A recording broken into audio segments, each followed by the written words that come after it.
I'm pulling on my driveway. We all know what that means. It's time for the drive to work.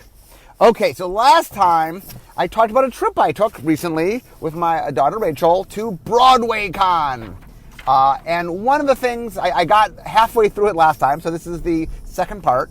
One of the things that's really interesting is it is fun to go somewhere in which you get to see very impassioned people, who are just, they care about something different than what I'm used to. You know, it's not, you know, I obviously have been around a lot of Magic fans, but this was like interesting to go somewhere where I'm seeing a different dynamic, but there's a lot of similarities. It's just cool to sort of see other sort of fan bases, if you will. So anyway, last time I talked about Friday, so we're up to Saturday at Broadwaycon, and what I'm trying to do is sort of talk about what happened and then kind of my takeaway, because this was a really interesting weekend for me as far as getting to observe things kind of as an outsider and then reflect back on kind of the Magic community. Okay, so Saturday morning, the first thing we did is we went to a panel on Broadway bounding. Okay, so for those who don't know, let me explain what Disney bounding is, for those that might not have teenage daughters and such. So at the Walt Disney Park, there are rules in place that say that you, unless you're 13 years and under, can't dress up like a character. So for example, if you're 13 years or younger and you want to dress up like Belle, more power to you, have fun. But if you're older than that, you can't. And the reason is they have people who dress up professionally, and they don't want any confusion. They don't want someone seeing someone dressed up like Belle and think that, oh, that's the Disney employee who's Belle, because they're very rigorous on sort of how their characters act and stuff. And so there's a rule that says, oh, you can't dress up like the characters. So there are a lot of people that the people came up with this idea of, well, instead of dressing like Belle or whatever character you want, I'm going to dress in normal street clothes, but I'm going to adopt the color palette of the character I'm trying to dress like. So while I won't technically be dressed as Belle, I have a lot of attributes that sort of remind you of Belle, that sort of feel like Belle. Or what, I mean, I'm just using Belle as a sample character, but whatever character. And it started as a small thing, and it really kind of blew up. And I have been, with Rachel actually, to multiple panels on Disney bounding. This was on Broadway bounding. So this is taking the idea of dressing up like characters, but instead of dressing up like Disney characters, you're dressing up like characters from Broadway shows. One of the things, if you're very into Broadway shows, is there very much is a color palette, and like there is costumes that are worn. And if you really know the shows, you know, there's a play called Dear Evan Hansen, and he wears this striped blue shirt. It's even in the poster, and like it's a very recognizable blue shirt. Like one of the days, Rachel she dressed up like Evan Hansen, and so Evan Hansen has a cast on his arm and has this blue striped shirt and khaki pants. Anyway, the interesting thing here is the idea of how different fandoms borrow ideas from other fandoms, which I found very compelling. Like Disney bounding was a Disney thing. It was something that people did within the Disney world. But it got enough sort of notoriety that it started to drift a little bit, and that people are doing bounding, if you will, of other characters and other things that go beyond of Disney. Even though the reason it all started stemmed from Disney, right? It was a rule at the Disney parks. But the idea gained such ground, it's become real popular online, that it's become something that people sort of bring into other things. And that's one of the reasons, for example, that I like exploring other fandoms, because it makes me realize maybe ideas that Magic could do. That one of the cool things about different fandoms is that you can borrow from other fandoms. And as you see things that are cool things, I will get to one of those today, something that I really enjoyed that happened. I'm trying to figure out how to recreate that, but we'll get to that. Okay, next was a producer panel. So the producers on Broadway are the people that are in charge of the money and of overseeing things. I come from Hollywood, my background obviously, and producers really are the people that sort of arrange things, make things happen, that coordinate things. And a big part of their job, but not the only part of their job, is raising the money that they, like for Broadway, for example, if you want to do a Broadway show, you don't just say, I'm going to do a Broadway show. It's like, okay, I want to make something with my goal of getting to Broadway. And what I do is I do readings, I pull a cast together. You usually do a show out of town, meaning not in New York, somewhere else, and build some sort of momentum that you then use to get onto Broadway. It's very complex. It costs a lot of money. I think one of the producers said that, like, for the cheapest of cheapest Broadway shows, like a Broadway show that really is on the low end of things, is like $13 to $15 million. And that's a cheap Broadway show. Forget like grandiose Broadway shows. They can go a lot more than that. And so it's interesting because the one of the things about magic that I always have to keep in mind is, look, my goal is to make Magic the best game it can be. My job as head designer is make Magic awesome. Make people want to play Magic. But there's a business, you know what I'm saying? And one of the interesting things is that I can't ignore the realities of the business. It's very nice to go, well, I'm just going to make the best game and ignore any realities of what business means. I can't do that. And that one of the things about this panel is really listening to the producers talk about how, look, they too want to make the best possible show. They too want to do something fun and exciting, but they're the ones that have to think about the budget and the realities of what can and can't be done.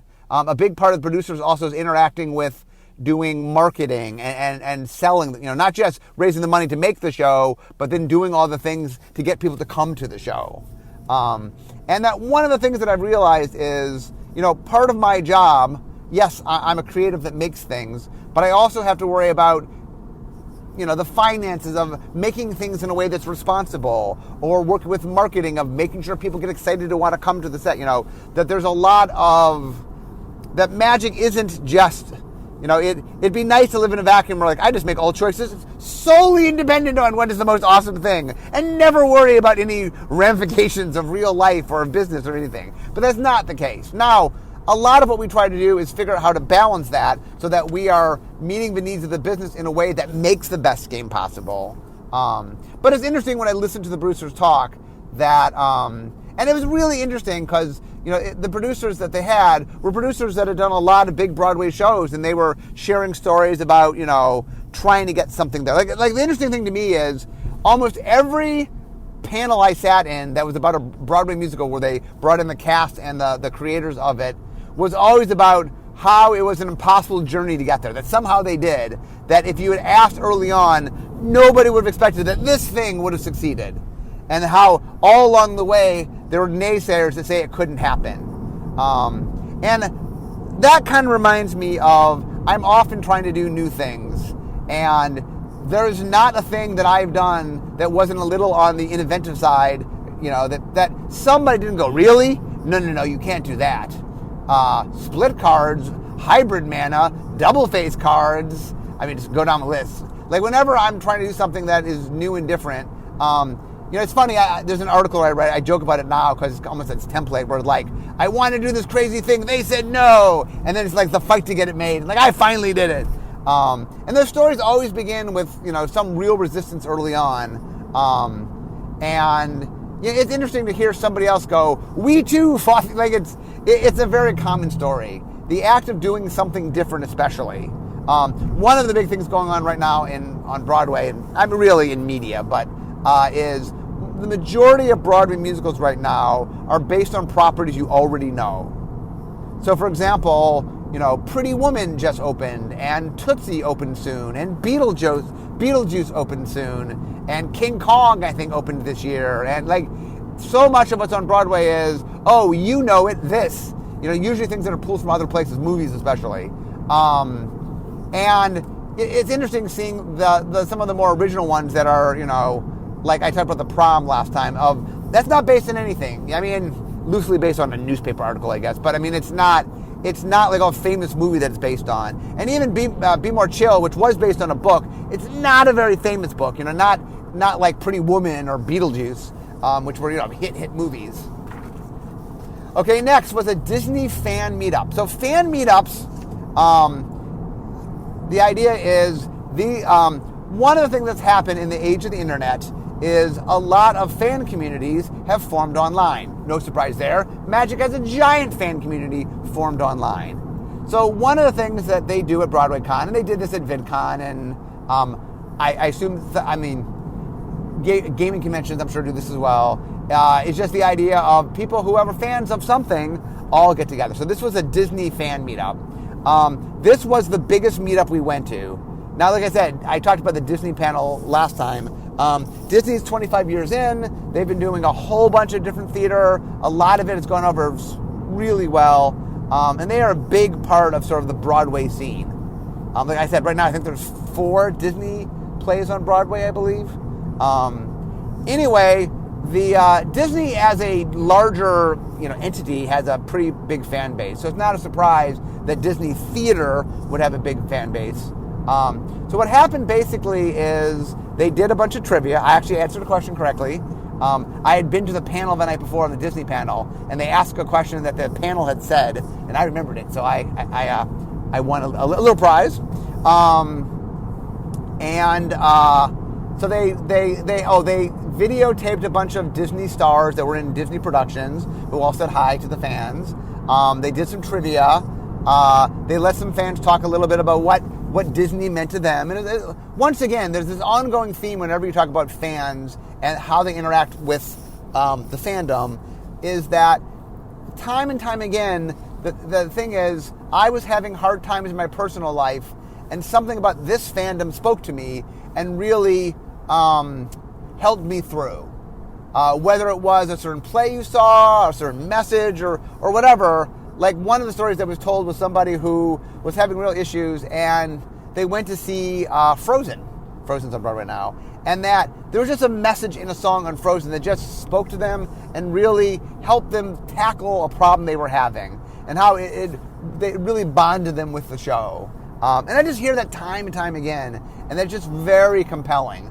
And as somebody who is a creator, that awareness that what we do interacts with people on a super personal level.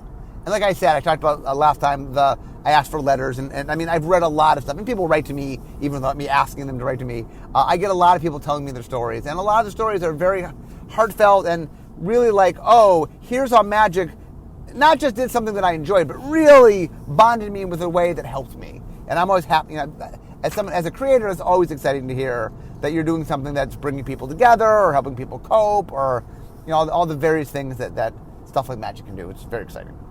Okay, next, we went to an interview with an intimacy director. So what is an intimacy director, you say? So you might hear what's called a fight coordinator. So if you're going to do a fight scene in a play, you have to go get what's called a fight coordinator. You have to plan it out. So for example, when I was in my youth, I took a lot of what's called stage combat classes. And stage combat is basically fighting on the stage. How do I make it look like I'm fighting where in fact I'm safe and no one's being hurt? So one of the, I'll give you one of the secrets as someone who's done a lot of stage combat. The secret of stage combat is the person who is the receiver of the violence is always in control of what's going on. So for example, let's say someone punches somebody. The person who punches somebody, in fact, does not punch them, merely does something that makes it look like they're punching them, and then the person being punched, it's all in the acting of reacting in a way that feels like a punch happened. And when you combine fake punch with real reaction to punch on the stage, it comes across like, oh, you punched him. And what I learned about stage combat is really it's a lot like dance. It's choreography.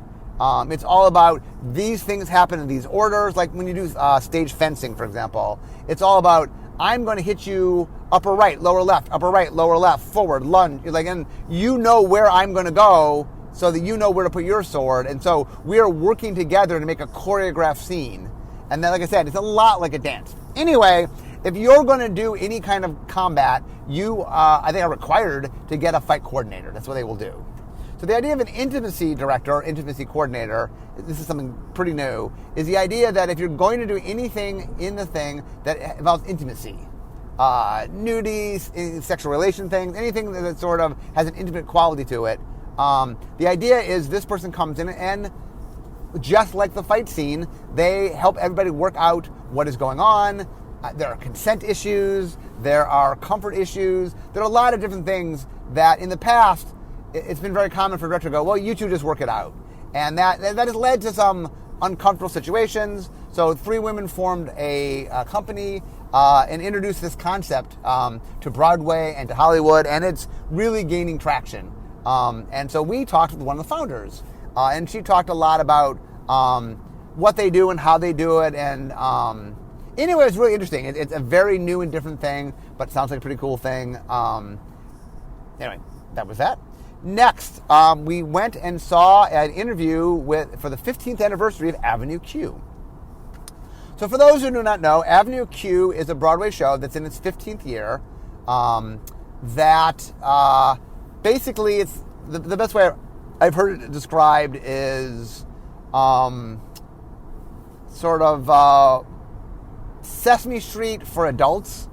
And the idea is the show takes the sensibility of Sesame Street, where there's Muppets or puppets and humans interact with each other, and just that's the way it is. And no one questions that Ernie is a Muppet, just he is, And so the show is the show that does really adult themes mixed with Muppets, basically. And the show, for example, won the Tony. It actually beat out Wicked for the Tony, which was a giant shocker at the time. And anyway, the cast was talking about kind of the unlikeliness of the hit that's Avenue Q. The creator talked a lot about sort of how he made it, and it's definitely one of those Broadway success stories that sort of like you never would have anticipated. And a lot of the stories they shared was how they had this vision and how little by little people bought onto the vision, and there's a lot of people there was a lot of suspicion that this would never work. But the people who made it believed in it and really, did everything they could to sort of follow through. And this reminded me a lot of when I'm trying to do something new, of trying to, one of the jobs of a vision designer is to create a vision for the product, make a bullseye saying, we're about this. This is what we're doing. You want to get everybody in the same direction to the same task, because if a lot of people are all working together with the same goal, they'll do cool, inventive things. But if people aren't working toward the same goal, they could work at odds with each other. In fact, be undoing each other's work or causing conflict. So the interesting thing was about Avenue Q and listening to them talk was how focused they were on what their vision was. And that really drove the show and allowed them to make something that really brought to life what it was. And I mean, it was fun listening to the stories. Like I said, it's the show itself is kind of crude, and there definitely is. It's a little shocking at first, but the sensibility and the fun of the show is really something that they that I think that the audience really embraced, and why the show has been running for so long. Okay, after that was Pretty Woman. So Pretty Woman is a Broadway show that opened, I think, earlier this year. So what they did is the entire panel was all women. It was the producer that brought the show, and then 3 of the actresses that are in the show, although not the Pretty Woman herself. She had some conflict. But anyway, and they talked a lot about making a Pretty Woman, and the interesting thing they talked about was that when you adapt something, how do you know what to bring along? Like, we're making Pretty Woman. What parts of Pretty Woman have to be in the play? Otherwise you go, that's not Pretty Woman. And they're talking, for example, there's the clamshell where there's a necklace and it shuts on her hand. Like it's a very iconic moment in the movie. And they decided, we have to have that. Like, there's certain things that you just have to, certain lines you have to have, there's certain moments you have to have, that if you want to recreate it. But, on the same sense, there's some things that have to be different. There's some things that you're making a Broadway show. A good example, this is actually from Tootsie, not from Pretty Woman. Tootsie's also coming to Broadway. Tootsie made this choice. In the movie Tootsie, when he dresses up as a woman to get a part, it's on a soap opera. But for the Broadway show, it's for Broadway. It's a Broadway play, because that allows them to be more self-referential and make it more Broadway-ish. And Broadway loves to sort of be self-referential about Broadway. You ever seen a Broadway show? And so that little switch, look, Tootsie's still a man dressing to be a woman, and they're an actor, but it's a slightly different context. And that one of the challenges they talked about in bringing something is trying to do that. And what it made me remember of is when we return to a world, how much of that world do we have to bring back to go, oh, that's that world?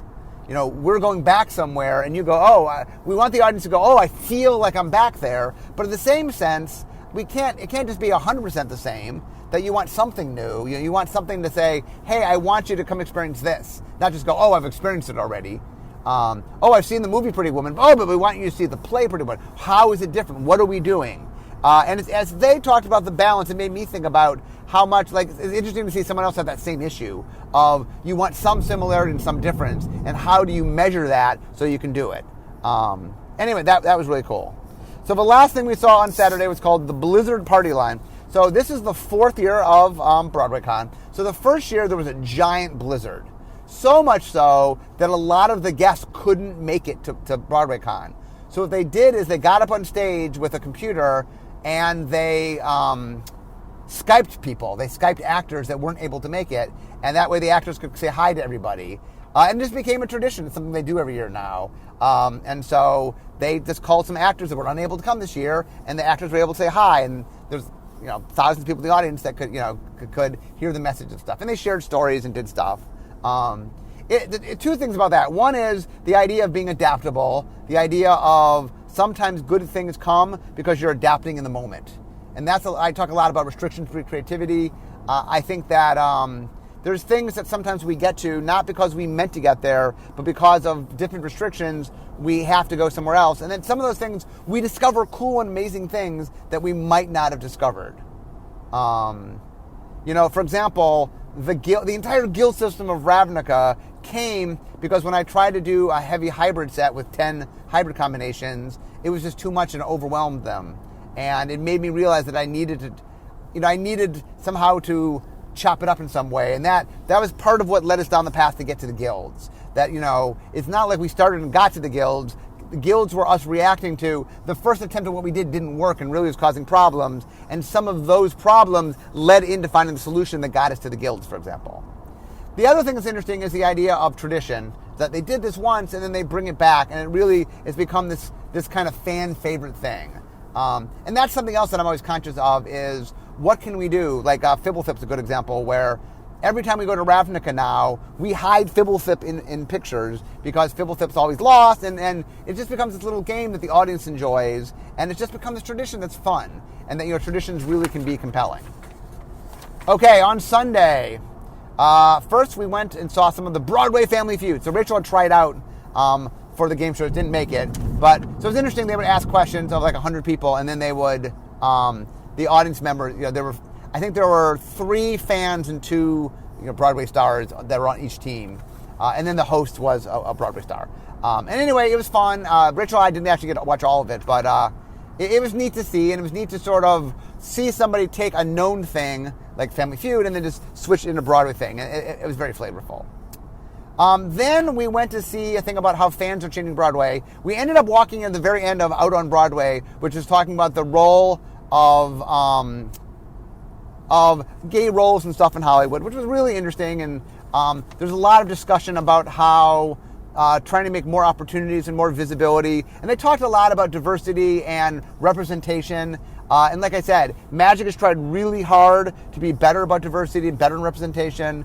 And listening to a group talk about how much representation means to them, how much seeing themselves in stuff, how empowering that is, and how over the years, for example, in Broadway, it's gone up and up and up. And really, now the big thing they were talking about is giving more opportunities for gay actors to play gay roles. But anyway, very interesting.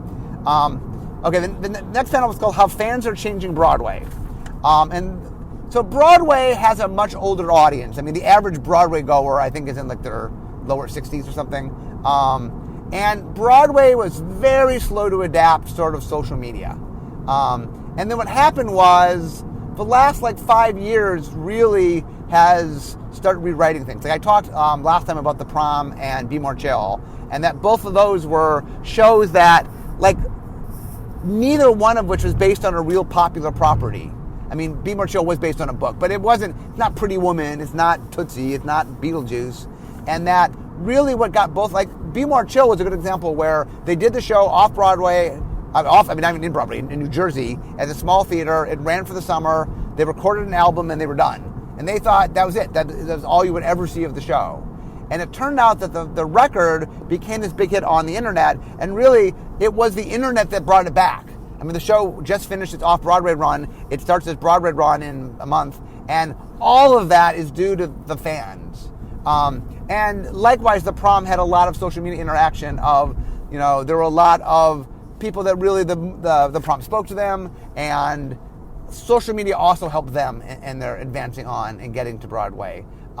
So one of the things they were talking about is how much that the next wave of sort of Broadway fans are different. They're younger. They're more social media savvy, and that Broadway is really trying to catch up. It was a very interesting panel talking about the importance of understanding social media. And that's something I've spent infinite amount of time on. I mean, obviously, I do all sorts of social media. I'm always trying to figure out how to be better at what I'm doing. And like one of the things I'm talking about right now is, I keep trying to add channels that I'm on so that I can just be in more places so more people can see me, and trying to think about the kind of exposure and how we want to do things. Obviously, I'm all in on social media being important. But it was really, really interesting to see somebody else in another fandom doing other things talk about how just time and time again, when they do the proper social media stuff, how much it matters. Oh, and the other thing they talked about that was really compelling to me was how the audience really sort of certain small things that you think wouldn't matter really end up becoming things. Like the Fibble Tip's a great example, obviously magic, where we did it as something that was just fun. And it wasn't, when the art was made, it was just like, oh, here's a fun thing. And then as we realized the audience was connecting with it, we started doing more with it. And we made plushies and phone cases, and we started hiding them in other art. And, as the fans embraced it, we embraced it. And that's one of the things that I think is really important in this day and age is your fans are a great conduit to do cool things. And that part of, I think, being a savvy brand in this day and age is understanding how to interact with your player base. And so it's really interesting watching, like I said, watching somebody else deal with very different issues in a completely different context. Okay, the final thing I did at